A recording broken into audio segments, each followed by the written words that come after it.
Homer installe des détecteurs de fumée dans la maison, car la moisissure noire chez Patty et Selma n'a pas encore été complètement éliminée. Les deux sœurs, grandes fumeuses, viennent séjourner quelques jours chez Homer. Au début, Homer profite des repas préparés par sa femme, mais dès leur arrivée, il se sent dépassé. Les deux allumant leurs cigarettes en même temps et la maison se remplit rapidement de fumée secondaire. Homer se précipite pour prendre son fils dans ses bras, inquiet pour sa santé, et Marge est du même avis. Patty et Selma promettent d'arrêter de fumer à tout moment.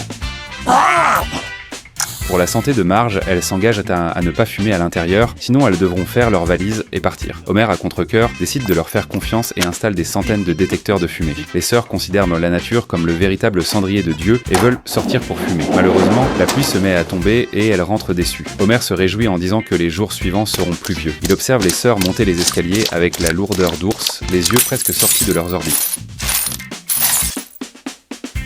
Finalement, elles achètent des cigarettes électroniques. Bien que cela ne déclenche pas les détecteurs, elles regrettent le goût du nicotine et du goudron. Elles remarquent que la salle de bain n'est pas équipée de détecteurs et décident de prendre le risque d'y fumer en cachette. Après s'être préparées, elles ouvrent le robinet pour créer un écran de vapeur.